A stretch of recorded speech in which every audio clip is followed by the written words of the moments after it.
حضرت آدم علیہ السلام کی زندگی کا موضوع ہمیشہ سے لوگوں کے لیے تجسس اور رہنمائی کا باعث رہا ہے، خاص طور پر وہ پہلو جو انسانی زندگی کی ابتدا اور ازدواجی تعلقات سے جڑے ہوئے ہیں۔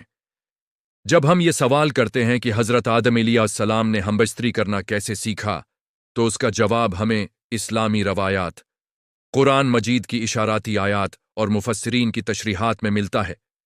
یہ موضوع محض جسمانی تعلق کا بیان نہیں، بلکہ انسانی فطرت، شرم و حیا، نکاح کی بنیاد اور اللہ تعالی کی دی ہوئی رہنمائی کا ایک مکمل نظام سمجھنے کا ذریعہ بھی ہے۔ اللہ تعالی نے حضرت آدم علیہ السلام کو مٹی سے پیدا فرمایا اور ان میں اپنی روح پھونکی، پھر انہیں جنت میں جگہ عطا کی۔ بعد ازاں ان کی تنہائی کو ختم کرنے کے لیے حضرت حوا علیہ السلام کو پیدا کیا گیا۔ قرآن مجید میں آتا ہے کہ اللہ تعالی نے دونوں کو جنت میں رہنے کا حکم دیا اور فرمایا کہ تم دونوں اس میں جہاں سے چاہو کھاؤ، مگر ایک مخصوص درخت کے قریب نہ جانا۔ اس سے یہ واضح ہوتا ہے کہ ابتدا ہی سے حضرت آدم اور حضرت حوا کو بطور جوڑا پیدا کیا گیا اور انہیں ایک دوسرے کے لیے سکون بنایا گیا۔ اس ازدواجی تعلق کی بنیاد بھی اسی سکون، محبت اور رحمت پر رکھی گئی۔ اسلامی عقیدے کے مطابق انبیاء کرام کو اللہ تعالی براہ راست تعلیم عطا فرماتا ہے۔ جس طرح حضرت آدم علیہ السلام کو اشیاء کے نام سکھائے گئے، اسی طرح انسانی زندگی کے بنیادی اصول بھی سکھائے گئے ہوں گے۔ ہمبستری کا عمل چونکہ انسانی نسل کی بقا کے لیے ضروری تھا، اس لیے یہ تصور کرنا درست ہے کہ اللہ تعالی نے انہیں اس عمل کا طریقہ اور حدود بھی سکھائیں۔ یہ تعلیم وحی کے ذریعے یا فرشتوں کے ذریعے دی گئی ہوگی۔ اس میں کوئی ابہام یا اندھیرے میں ٹٹولنا شامل نہیں تھا، بلکہ ایک منظم اور پاکیزہ رہنمائی تھی۔ جنت میں جب حضرت آدم اور حضرت حوا رہ رہے تھے تو وہ فطری طور پر میاں بیوی تھے۔ میاں بیوی کا تعلق محض جسمانی نہیں بلکہ روحانی اور جذباتی بھی ہوتا ہے۔ اسلامی تعلیمات کے مطابق نکاح ایک مقدس بندھن ہے اور اس کے اندر جسمانی تعلق بھی عبادت کا درجہ رکھتا ہے، اگر وہ اللہ کی مقرر کردہ حدود کے اندر ہو۔ حضرت آدم علیہ السلام کے لیے بھی یہی اصول تھا۔ انہیں نہ صرف ایک ساتھی دیا گیا بلکہ نسل انسانی کی بنیاد رکھنے کی ذمہ داری بھی سونپی گئی۔ جب شیطان کے بہکاوے میں آ کر دونوں نے ممنوعہ درخت کا پھل کھایا تو ان کی شرمگاہیں ان پر ظاہر ہو گئیں اور وہ جنت کے پتے اپنے اوپر رکھنے لگے۔ یہ واقعہ اس بات کی طرف اشارہ کرتا ہے کہ شرم و حیا انسانی فطرت میں شامل ہے۔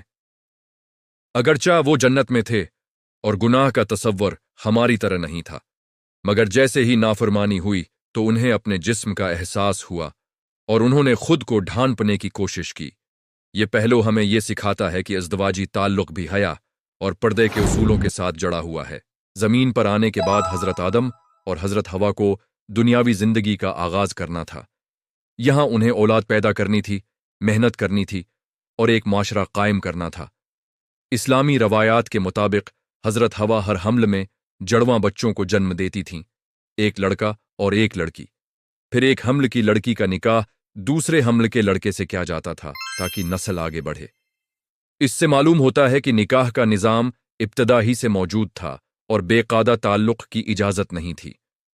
حضرت آدم علیہ السلام بطور نبی اپنی اولاد کو بھی یہی تعلیم دیتے تھے کہ رشتوں کی حدود کا خیال رکھا جائے۔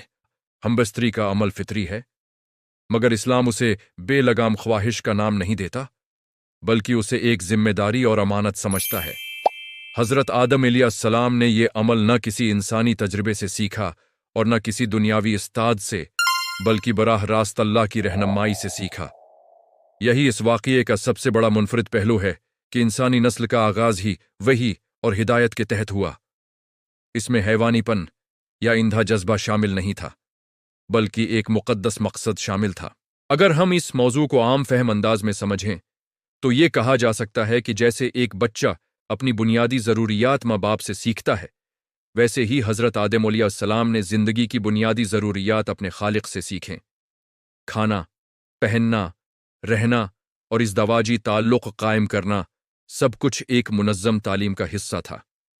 یہی وجہ ہے کہ اسلام میں جنسی تعلق کو کبھی گناہ نہیں کہا گیا اگر وہ نکاح کے اندر ہو، بلکہ اسے سنت اور باعث اجر قرار دیا گیا ہے۔ اس موضوع کا ایک اہم پہلو یہ بھی ہے کہ حضرت آدم علیہ السلام کو اپنی خواہشات پر قابو رکھنا بھی سکھایا گیا۔